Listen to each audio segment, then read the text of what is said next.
Good morning, guys. Good morning. Finally, we're gonna do the interview. I hope you have a good night's sleep last night and ready for the long day today.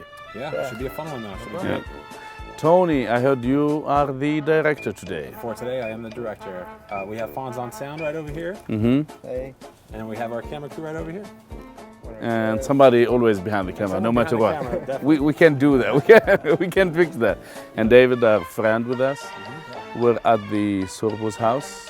Yes. So we already have the equipment unloaded from the cars, but we have about, I think, a total of like an hour to set up. So we got to get in there quick, make sure everything's ready to go. Get you on camera, make you look pretty. Yes. Makeup artist is on her way, so we should be good. Very good. Yeah, yalla, let's go.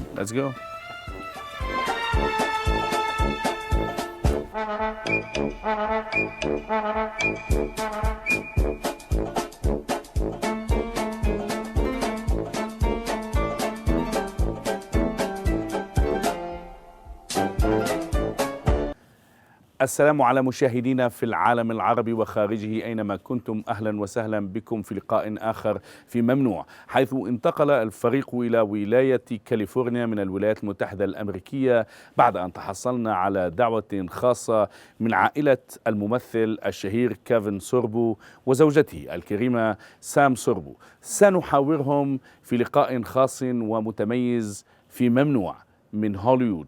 هذا عماد دبور سيأخذكم في رحلة معنا إلى أعماق تفاصيل صناعة السينما الأمريكية في ممنوع.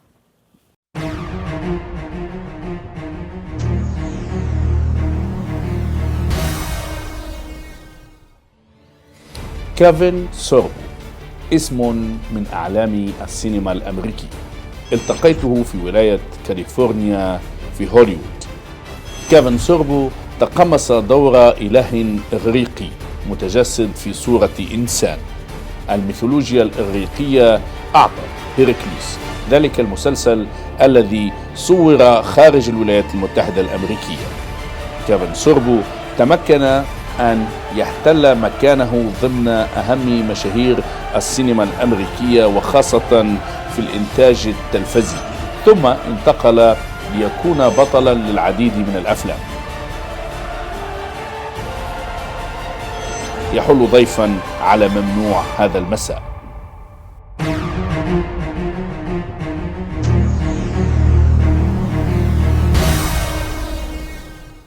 Well, you know. Oh, I like that. No, these are all your cars, not mine. Not yours. We don't have 1, 2, 3, 4. No, these are all your guys' here. The basketball hoop is mine, though. Okay. Yet you're taking me to a journey. I'm your host, but you're hosting me in your house. All right. Well, welcome to my house. Thank you, Kevin. We've been here about 8 years now. How do you like it? Well, I love it. I mean, this is an area that's, we're 40 miles out of Los Angeles. And LA traffic, which you may have found out this morning, is one of the worst in the world. And so I try to avoid any trips going into Hollywood or Beverly Hills or something, but sometimes I can't escape it. But this is, I figure we got our own Four Seasons right here. So we spent a lot of time here, of course, because I love the tranquility out here. I love the quiet. Sorry it's a little mess, but we had a lot of kids over this weekend. And, the pool is something they just always use. Kevin, you choose to stand for your political and faith beliefs openly and big time, with no whatever of political correctness. Well, I think political correctness is one of the worst things that's happened to not only this country in America, but to the world. It's absolutely ridiculous. You don't think so? We live in a culture now where everybody's looking to be offended by something. They just want to be offended by something. I can say I love blue skies. Well, I hate blue skies. There's always going to be somebody out there that you can't please. It's like being a referee in a basketball game. Every call you make, half the audience is going to love it. The other half of the fans are going to say that was a horrible call. And then, do you think that position you made many years ago will not hurt you as a? I'm not talking business-wise as an actor, but as people who like you from many years ago, but they don't stand for what you stand. They like you, the actor, but not the public speaker, Yeah, not the politician, not the I think it has hurt me within Hollywood. There's no question. business side. Being a business side, yeah, being a Christian, being a conservative in Hollywood, that's opposite of most of what Hollywood is. I find it interesting because I don't have a problem with people's having different opinions and different religions or different political views. I don't have a problem with that.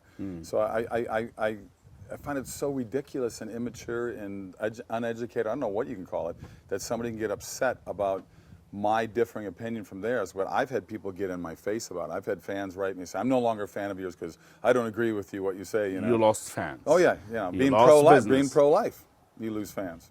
There are people who are for murder. But they're talking about tolerance. These guys, they're the ones who are the biggest voice screaming for tolerance, yet they have zero tolerance. And this is the hypocrisy of the world we live in right now. You mentioned that many times that atheists or liberals, they're so angry when they talk about God. But I met some non-angry atheist people. Well, I've met some non-angry ones too, but I've seen a lot on cable And I was shows, one of those. But I have atheist friends. We have great conversations, great debates. Good. You keep up with good relationship Oh, yeah. with, Sure. with I'm just talking atheists. about the ones I've seen on TV. I see the ones I see chanting at these demonstrations. And I've always marveled at the fact, if you don't believe in God, why does it upset you so much? What do you care? Why? How does a nativity scene offend you? You said you're an atheist one time. Did a nativity scene offend you? Not in my culture. I grew up in a Muslim family, a Muslim country. And some Muslim countries, they don't allow that. Some, they don't care. Sure. Tell you that. But this country, America, was founded on Judeo-Christian values. And it was. Our Constitution was based on that. Our government buildings and our money, in God we trust. Now you want people getting rid of that stuff. Do you think it will be again existing for another 10 years, in God we trust? Probably not, because the smallest voice seems to get the biggest voice in America nowadays. You get hurt when they removed the 10 Commandment? I think it's ridiculous. I think it's ridiculous. Okay, even if you don't believe in the 10 Commandments, the rules are still pretty good to live by. Thou shalt not kill. Pretty good rule. You know? So to me it's like... And it's historic, no? It's historic. And you know, we're erasing history. In our schoolrooms today, our public education system is really not great in this country. California ranks 50th. This is the worst public educated state in America. We passed Mississippi 3.5 years ago. And this state By being bad, you mean? Just by, yeah, we're the worst public educated state in the country. You rank like the states, you look at test scores. And you're blaming the liberals for that? Oh, sure. Sure it is. It sure it is. I look at everything that liberal government has done, that Democrat government has done. Everything they do, for the most part, makes things worse. You don't see any good idea on the other side? Look, I'm all for helping people who truly need You help. voted for the Democrat, and you voted I have for voted the for Republicans. Democrat. Sure I have. Yeah. I always vote for the lesser of two evils, in a way. Yeah. So, Hey, we're not going to go there. you look in America right now. Well, look at our current election coming up. Are you telling me that Trump and Hillary Clinton are the best we can come up with in this country out of 320 million people? That's the best we can do? That's just You think America is greater? I mean, the political arena in the States is better than that? I think, You always said sure. you're one of the I mean, I watch you saying you get the government you deserve. Sure you do. Look, Christians complain about the way the government is, yet 80% of Christians didn't vote in the last election. Oh, you Get out and vote. Get out and vote, people. I mean, it's a... But this is common in every country. Here's the biggest destruction in every country in the political system. And a lot of things, not just politically, is apathy. People just are filled with, you know, their apathetic viewpoints, and they go, oh, what can I do? And they just give up on life. And that's the trouble. I mean, we live in a culture here in America right now, people want stuff just handed to them for free. They don't understand that it's not free. And like I said, I'm going back. I don't mind my tax dollars going to people who need help. I'm all for it. I have the #1 after-school program in the state of California. So people can't say, oh, you're against this, against that. I help the inner city kids in this since 1997. We're on 19 years now with my World Fit for Kids. Go online and check it out if you don't believe it. Been doing it for 19 years, and we help kids that are definitely underprivileged than other kids. You're saying we. You want to say? I have a group of people. It's not just me. I mean, I'm the voice of it. Also Sam and you. But Sam's involved. But For my Arab viewers, because this Right. it's made you gonna see. No, we have a woman that runs it, Normandy Nye. She's wonderful. We have a staff of 12. We're a nonprofit. I don't see a penny out of this. So they can come up to me. Oh, you're just making money. I don't get 1 cent out of this. I grew up in a public educated world. My dad was a teacher in the public schools for 35 years. It's ridiculous that Bill Clinton, who I voted for, threw more money at public education than any other president. It got worse. There's too many bureaucrats. There's too much red tape. You look at the NEA building, the National Education Association building in Washington D.C. It's like lined in gold and silver. It's absolutely ridiculous. And the money's not going to the kids. It's not going to the teachers. I don't blame the teachers. I think their hands are strapped. It's just there's so much corruption at all levels. Doesn't matter if it's just education. There's corruption everywhere. And we permit it, which is ridiculous. We let it go. But you're still saying by that, though you are so conservative, let's put it like this, you believe not everything in the other side is stupid or bad, sorry for the S word, but yet you choose the conservative. I don't think they're stupid. I think for whatever reasons, the power, both sides have problems, trust me. Both sides have a lot of problems. But we don't hear you that much criticizing the side you belong to. No. Oh, I've criticized them. But I mean, it's look, I think a lot of Republicans are rhinos, Republicans in name only, you know, and I think... Do you like the old values? Sure I do. Look, I think the last great president this country had was President Reagan. That's just my viewpoint on that. I think he did a lot, and I think a lot of people benefited from what he did, including Bush Sr. He blew it when he said, I'm not going to raise taxes, and he did. And Clinton certainly was. Clinton was smart. He went more middle of the road. He realized. And you voted for him. I did. I think he was smart in... But you're not going to vote for his wife? No. التقيت بضيفتي وأنا على سفر كأنني أنتمي إلى عالم قديم. ليش عم بترجعني على هذيك المحلات؟ مش موافقة دخول الدين في السياسة. كان ممنوع.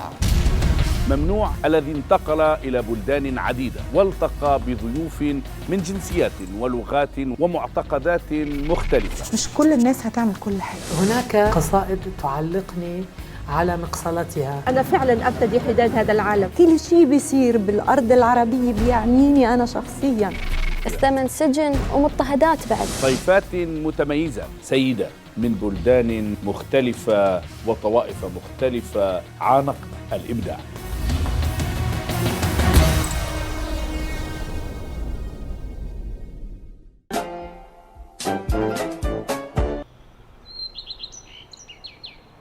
Kevin, in my part of the world, Middle East and North Africa, and I'm Tunisian, and you came visit Tunisia. I did, yeah. We don't really hear good stuff about conservatives. Yet, my part of the world is more conservative. How can you help my viewers in the Middle East and the Arab world to understand what you stand for? Well, I think the media has done an amazing job over the last 50, 60 years. And making the word conservative a bad word. It is. I mean, like they've done an amazing job at it. So to me, it's like, okay, what do you do to change that? But when you got the media, and now the media is blatant about it on both sides. I mean, but really in America, all you really have is Fox that is conservative. You don't have anybody else. I mean, and then yet they say the liberals. They say the mainstream is washing brain Americans people. It's for the conservative.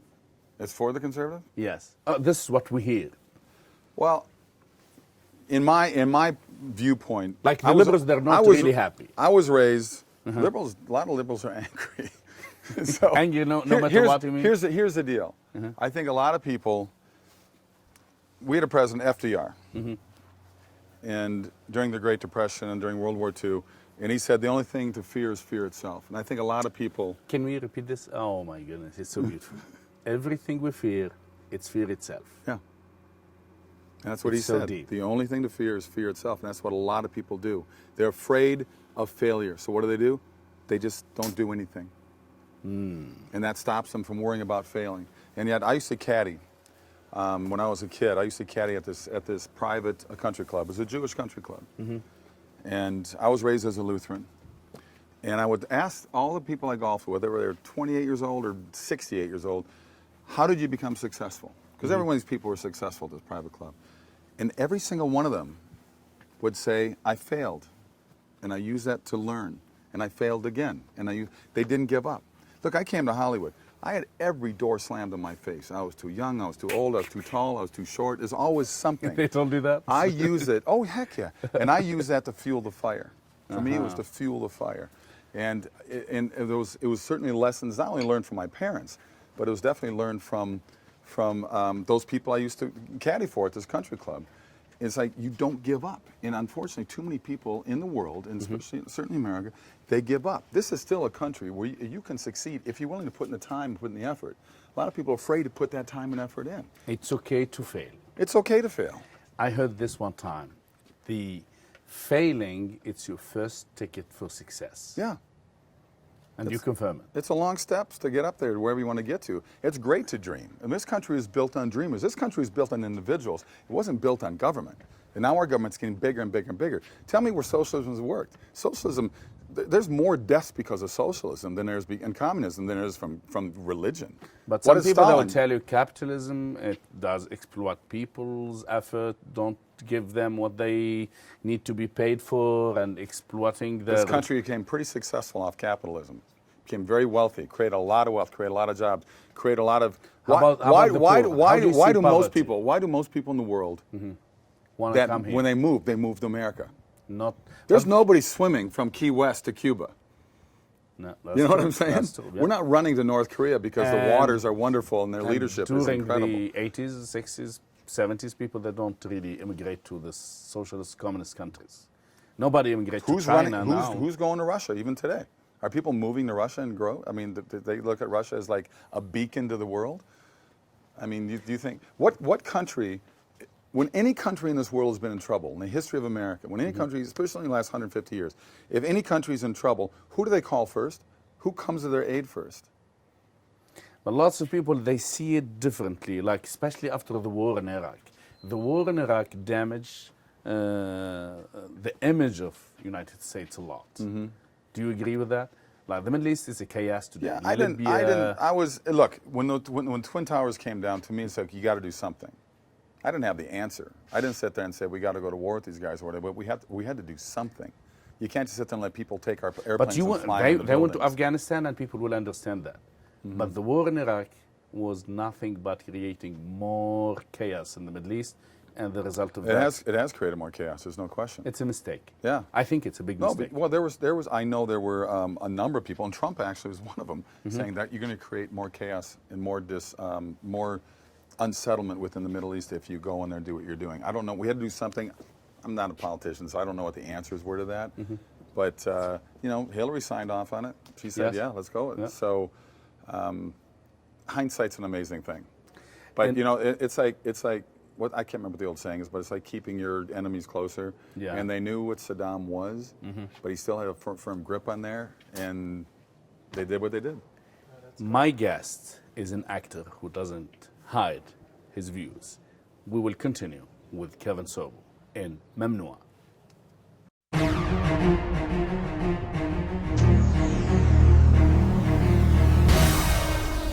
الدمشقية والحذاء. مات والدها في الطريق بين دمشق ودرعا، وبيعت أمها وأختها في سوق النخاسة، وجاء البرد وهي في مخيم لاجئين، بدون عائلة، بدون حنين، بدون غطاء، بدون حذاء، والعرب من المحيط إلى الخليج في قمة الانتشاء بربيع ديمقراطية الفقراء، والبرد يقصف موته على جسد الطفلة صباح مساء.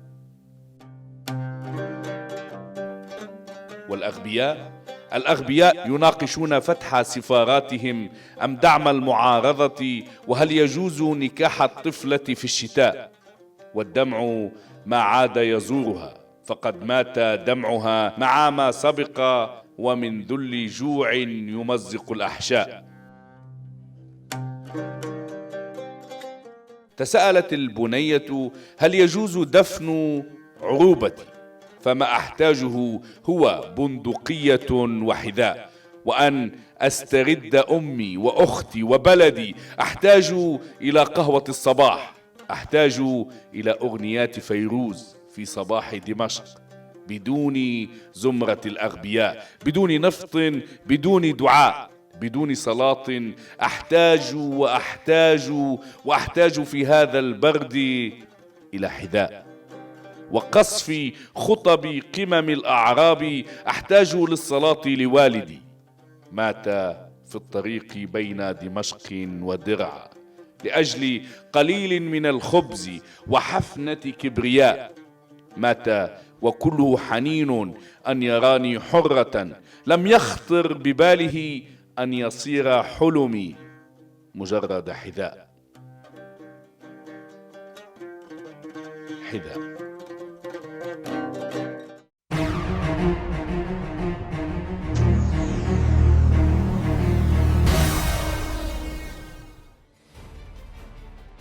أفلام كيفن سوربو عديدة، فإلى جانب السلسلة التي اشتهر بها في هركوليس ذلك الإله الإغريقي، مثل كيفن سوربو فيلم هوب بريدج ووات إف، ميثيكا، Walking Tall 2007. يقول في العشر السنوات الأخيرة أنها أفلام نظيفة للعائلة، للعدالة، للبيوت ولله. For home, for family, for justice, for God. هذه مقولة أفلام كيفن سوربو.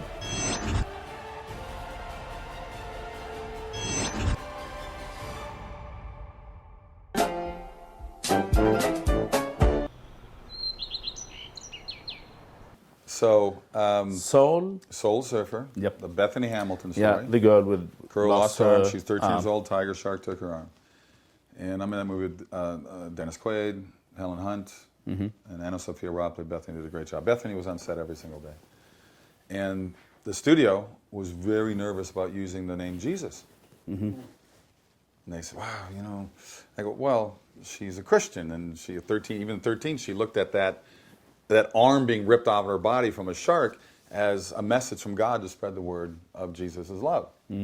So, being the sarcastic jerk that I can be at times, and we know that. I walked up and did a really good job of acting because they had no idea I was being sarcastic. And I asked the guys from the studio, I said, so let me get this right. If I use Jesus Christ as a word that is meant to be, as a name of love and forgiveness and light and everything, you don't want that. But if I use it as a swear word, you're okay with that. And they went, yes, that's perfectly fine. This is what you have to battle against. It's amazing to me. And I was like, wow. These are the same people that can scream about gun control, and yet every movie these big motion picture stars deal with guns and killing 100 people in a movie. But they're for gun control. Yeah. So the hypocrisy shows right there as well. But, like, what do you stand for the gun issue with all this bad things going on in America and the terrorists they can get and easy access to guns? And let me ask you something. If they pass gun control, everybody has to turn the gun in. Are the bad guys going to sit around and go, oh, man, we got to turn our guns in now, bud? I mean, let's be serious. All you do is make it even more open season for these guys. People can get guns. And you're seeing it now happening overseas in countries that have very strict gun laws. Munich, just recently, in Paris. There's always, look, do people need to walk around with machine guns? I think that's a little, I think personally, I think there are certain guns that shouldn't be sold because it's a little ridiculous. Then you're, how bad you got? Somehow you're with the restriction of guns. Partial. I'm not heavy guns. Well, I just think it's ridiculous to have these Uzis. What do you need an Uzi for? I mean, I have protection in my house. We have guns, and but mine isn't. I just think if somebody broke into my house and they heard the sound of my shotgun, they might think twice before they try to come upstairs. So to me, it's for protection. And the vast majority of people who own guns, they're not there to go out and kill people. I mean, come on, it's ridiculous. It's like saying every Muslim's a terrorist. Of course not. Of course not. And that's why I got tired of the blanket statements. I'm glad you mentioned that. Like millions of our viewers for this interview, Kevin, are Muslims. What can we tell them about this? Like, they think why the West is saying every Muslim is a terrorist. No, I don't think that. You know what? I have never heard somebody say that. Maybe you can show me interviews of people saying that. But there's what, 1.6 billion? Is there 1.6 billion Muslims? Stereotype in the movies, in the media, we're suspicious. We have an Arab with us, we have a Middle Eastern with us. People, they get suspicious. Yeah, but I think, well, certainly, I mean, if you look at the vast majority of attacks over the last, since the 70s, have come from Muslims. Have come from people. I mean, but are they Muslims? It's like saying. Middle East. It's like saying. Let's say the Middle East. Arabs, The Middle. Yes. We'll take the word. It's like saying. I mean, I got attacked for saying that in the Jewish community, there were people when Jesus was standing there with, was it Barabbas? How do you say his name? Barabbas. And they were saying, which one should we set free, which one was crucified? Yeah. They screamed for Jesus to get killed. Well, the Pharisees, I mean, they were Jewish, were they not? Yep. So am I saying all Jews killed Jesus? Of course not. That's ridiculous to even say that. But I got attacked for saying that. And I didn't say that. Do I think, it's like Muslims. I've never said all Muslims are bad. There's no way all Muslims are bad. It's ridiculous. Do you have to think Muslim that way. friends? I know Muslims, yeah, sure. Good. How about Middle Eastern friends? You have Arab friends? Well, they're friends from where? I'm sorry. Like, do you have any Arab friends? Did you work with them? I've worked with some before, but you know. You mentioned like your first person you worked with is Lebanese. Well, you know what? Here's the thing. I don't have. I think the biggest problem, what Muslims think, Americans thinking about them, is because so much news is out there about all these attacks coming from radical Islamists, right? So I think there's put a stigma on the Muslim religion. There's no question. You can't deny that. So if somebody, they get on an airplane, they see somebody that they think might be from the Middle East or something, they get a little nervous. And I think you can't. I think you cannot not help that because you don't know, especially when they estimate 400 to 500 million are radical Islamists. I don't know how they come with these numbers. I just read these things. I don't know where they come up with these numbers. Like I read the other day, they say there's 20,000 transgenders in America. I said, how do you know? Are they? How do you know that number of transgenders in the world in America? I don't know. I look at polls, and I never have a. You know, you can easily manipulate any poll out there to make Hillary look like the winner or Trump look like the winner. Okay. You know? Kevin, I'm going to run away from politics. Let's run away from stupid politics. To something really fun. Okay. We loved you as a half-god. Hello, Mr. Half-God. I was a demigod, yes. Why are you saying that? I know somebody said that to me one time. Because you can't say half-god because that's blasphemous or something. But what I read mythology all the time when I was a kid, and it was half-god. Yep, it is. Maybe a small G, I don't care, but he was half-god. You know? And I love playing Hercules. I mean, it was 7 years of my life. We could have gone another 3 years. We passed Baywatch as the most watched TV show in the world. We were in 176 countries at one time, which is crazy. And Why did you choose New Zealand? They initially were going to shoot in South Africa, and then they looked at Australia. And what happened is that the team that was looking at locations and talking to the Australian government about shooting there, they got a call from a friend. One of them got a call from a friend shooting a movie in Auckland. He says, you know, it's a small country. They got not a big infrastructure, but I think you'd like it here. And the dollar was like 38 cents on the buck. I mean, it was really dirt cheap. As an American, you go there and live like a king. And so they flew there since they were in Sydney, just popped over the Tasman Sea, the Tassie, as they call it, and fell in love with it. And they were looking for, they didn't want another steroid, no-neck, 300-pound bodybuilder. They wanted a guy that looked like a decathlete or a quarterback in the NFL. They wanted a guy that was tall but, athletic and in shape. And then they wanted a location that didn't look like the old sword and sandals of the old Hercules movies with Steve Reeves. So when I originally read for the part, I just thought, I thought they were going to want that. When I walked in, I saw these different guys at every different shape and size. But they called me in 7 times over 2 months. They looked at 2,800 people for this role in North America.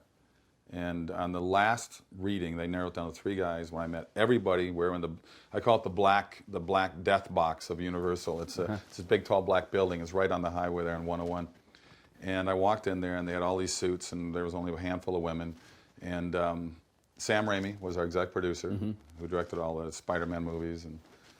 And they said, okay, anyway, he goes, Janice?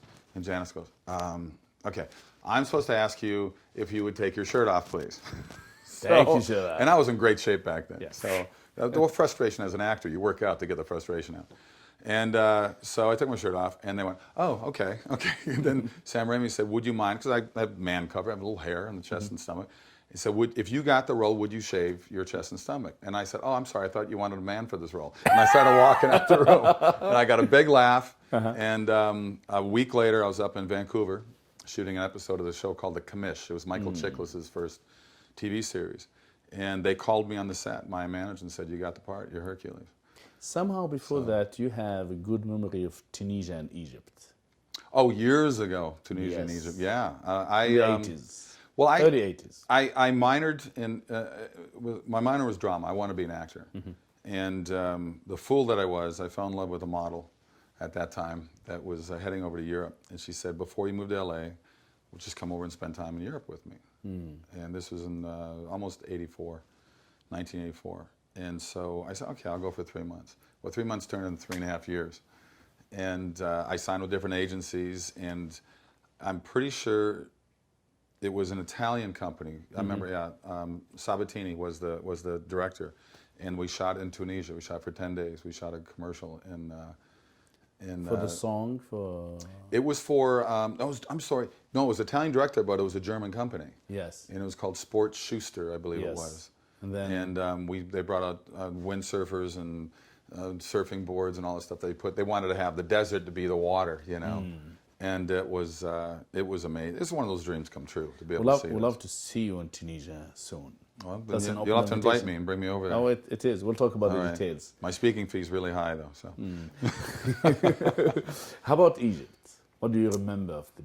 I went down there. We shot. That was definitely an Italian commercial, and we were in Cairo first. That was like 2 weeks. It was a pretty good trip. And I remember we were in Cairo. I remember getting in the cab and listening to the music. And I said, this must be Egypt Top 40, because it wasn't the type of music I'm used to listening to. It's completely different. Oh, yeah, it was interesting. And then we got to go to Giza, and I got to ride camels around the pyramids, which was really amazing. Because you look at, I remember we got on a boat down the Nile, went to Luxor. I remember walking through the Valley of the Kings, and we're in King Tut's tomb, and the hieroglyphics on the wall. I mean, you're looking at something that's, 5,000 years old. Beautiful. And the Italian and producer. You're a history lover. I love history. It was one of my favorite courses when I was in school. I took it through college. He just said, he goes, Kevin, you look, it's like yesterday, no? Yeah. And it was. You look at it, you go, how can that be? It looked like somebody came in and just painted it. And it was amazing. And you get goosebumps walking through that. You think of that kind of history. You felt in love with that? Oh, I did. And with Karnak, the temple, we went to the temple there as well, and that was just like incredible as well. Yeah, it was pretty amazing. You mentioned before the interview something about the little oasis in Tunisia, if I take you back to Tunisia too. Yes, there was, we were in the middle of nowhere, and it was incredible. You know what, one memory that is just stuck in my brain, I told you earlier I wish we had iPhones back then, because I would have recorded more of that stuff, because I didn't have any camera with me. I had a little camera, but the pictures don't look that great. And at nighttime, you feel like you're in a snow globe, because the stars go all the way down to the horizon, 360 around you.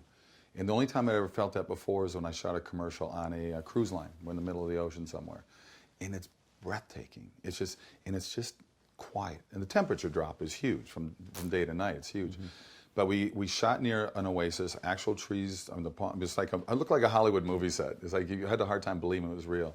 We saw a caravan go by one day. That was pretty cool. Way in the distance.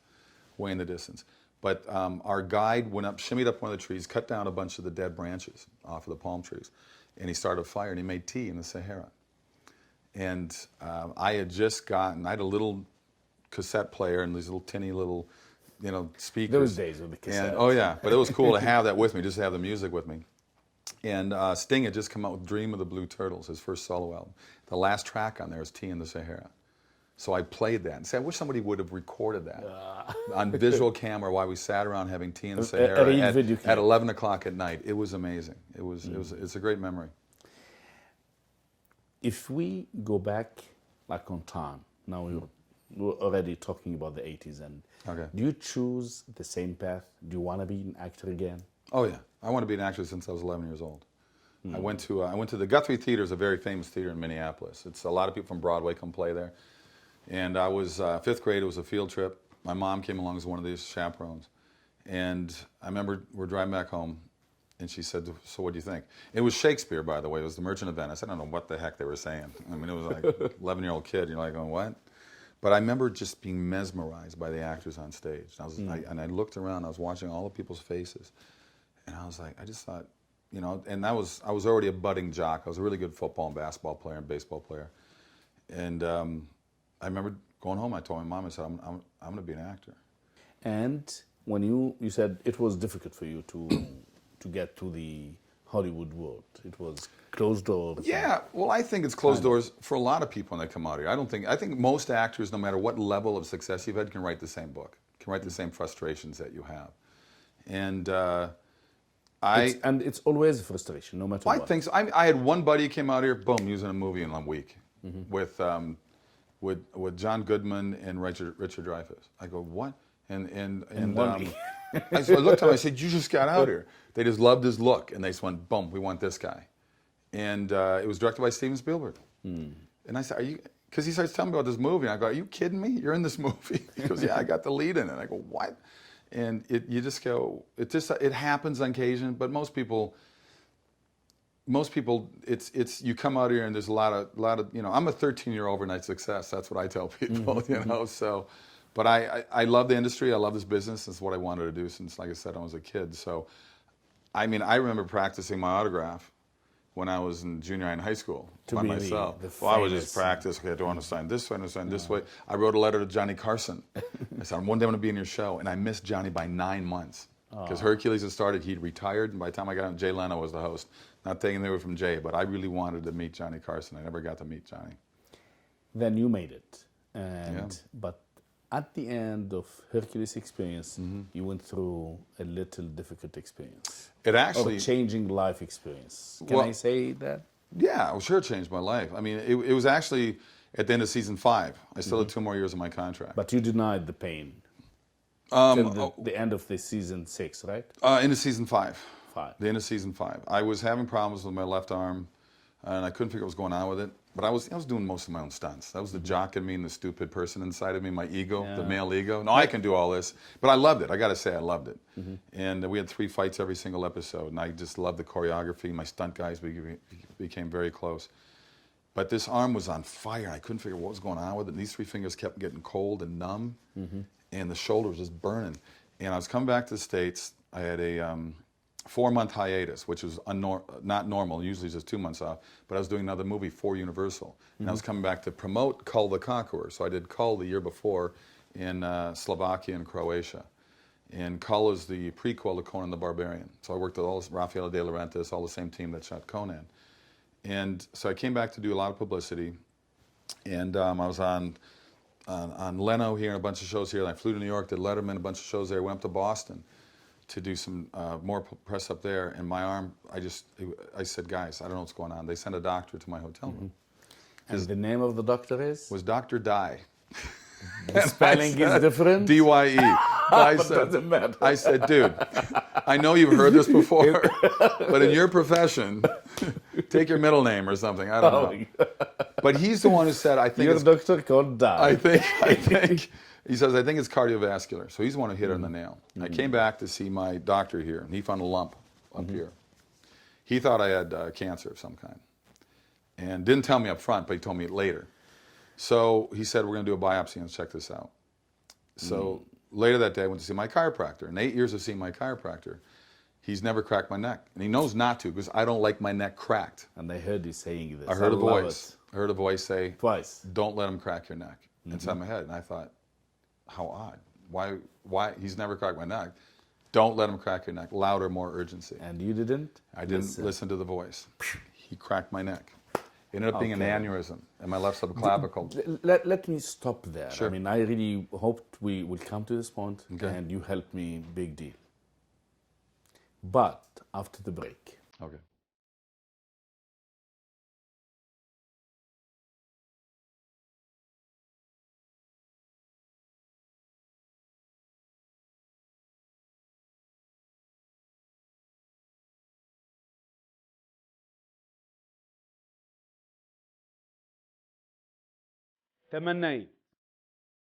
تمنيت من الله كلمات تمنيت من الله كلمات فأعطاني أجوبة آيات سألت الخالق عدة مرات لماذا الجوع والفقر لماذا ننقسم جماعات لماذا العجز والحرب واليتم والإعاقات لماذا الألم والآهات سألت عن الغضب والخيانة والكذب سألت عن العاهات وماذا عن العدالة؟ وماذا عن العدالة وتعدد الديانات؟ أين عدلك ربي؟ وقتل الأبرياء أصبح تقليدا بشريا جزءا من العادات.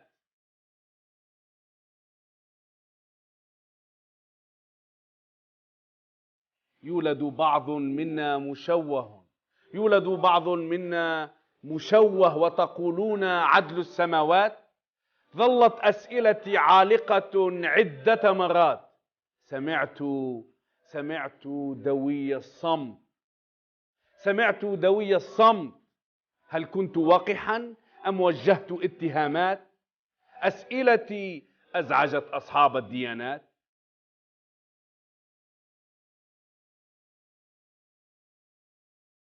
كالعادة واجهت كيل الاتهامات: كافر، زنديق، متآمر على أمن الدولة، وعميل مرتد لا يحترم الحرمات. مس من هيبة المقدسات، وأنت وحدك ربي تعلم صدق النيات. ومن تاجر باسمك وما الغايات؟ أنا ولع بحبك، ولكن لي أسئلة مفزعة تريد فقط إجابات. فكرت ونظرت خلفي لعلي جننت. نعم، فالحب جنون وتوقف عن التفكير وتعطل للمنطق والفلسفات. الحب أصل المعجزات.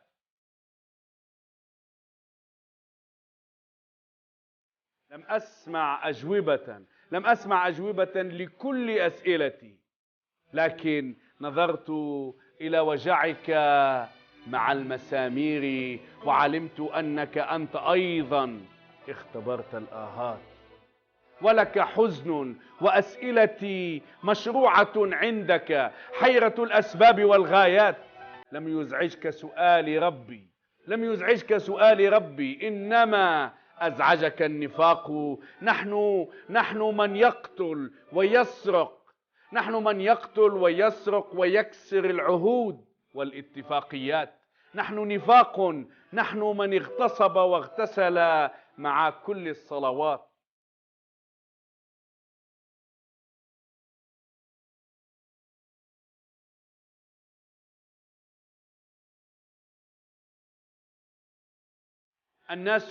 الناس أبرع الحيوانات وحشية، ثم يعلنون براءة أنفسهم بأنفسهم كبراءة أخوة يوسف. تقات وثقات. وتوجه التهمة للذئب والحق يباع للقوافل تجارة. الدين والتجارة أخوات، كحروف الجر والحرف تطابق صفات. نخطئ وإليك توجه الاتهامات.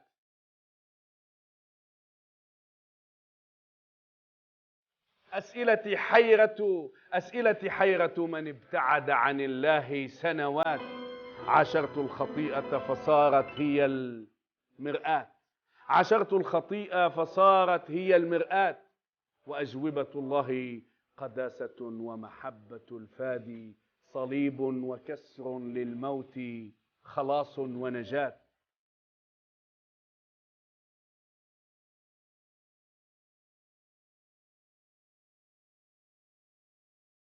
والعالم لن تحل كل مشاكله بالأمنيات. الفقر والقهر والشر، القتل والسلب والكذب، وكل المحارم باقية بقاء كاسري الحرمات.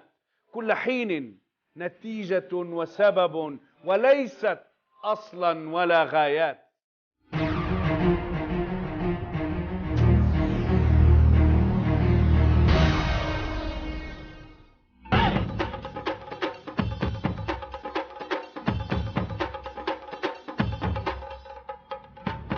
ممنوع يسافر إلى آفاق أبعد. يأخذك فريق ممنوع لاستكشاف أحلى ما في الإنسان. فريق ممنوع لا يقف عند حواجز الجغرافيا، لا يقف عند أي حاجز. يبحث في رحلات متعددة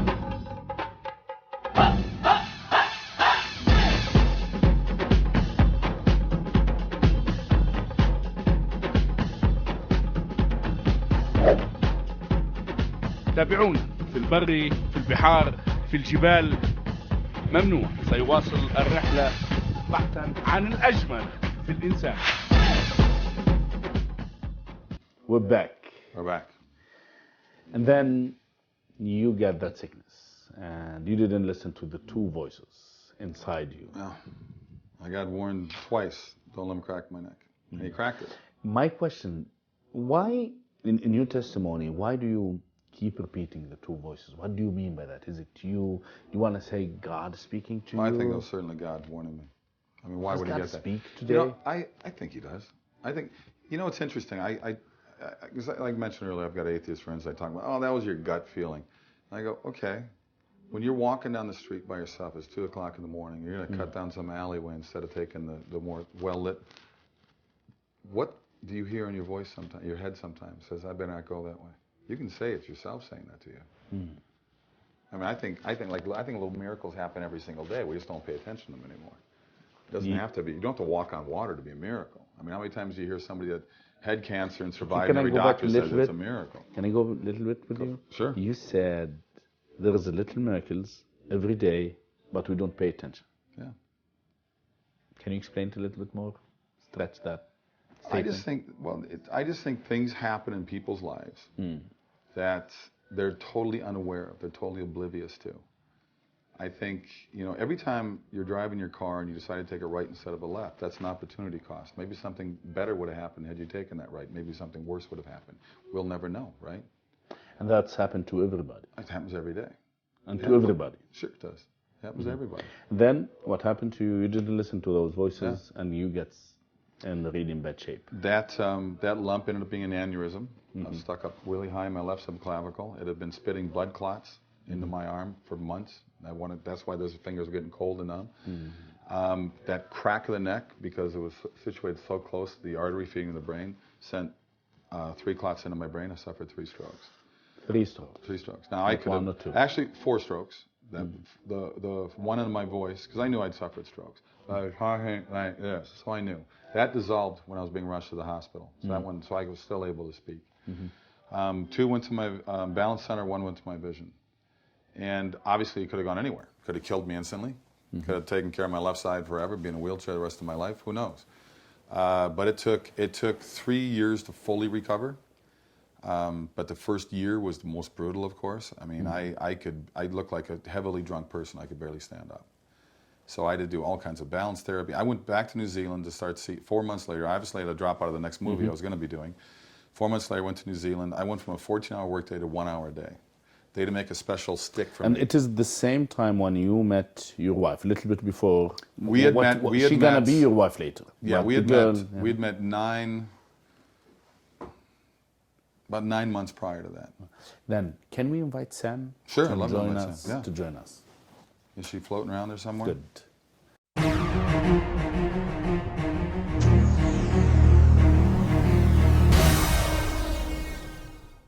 I met the man of my dreams. Then he got sick. And I was faced with the choice of pursuing my career or pursuing the love of my life. Remember that first scene we did together? The first scene. Yeah, it is the first scene. You know, it was so romantic. Yes. Because well, number one, it was a night shoot. It was the very first day working together ever. Yeah. And a lot of times they put a kissing scene together with it was obviously my show. I was the lead in the show.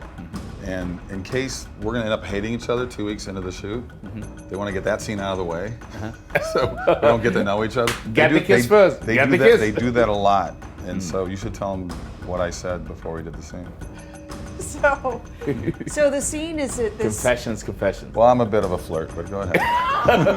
Well, she's a tough New Yorker too. So every time I felt sorry for myself, man, there was no... I mean, literally, it was like, it happened.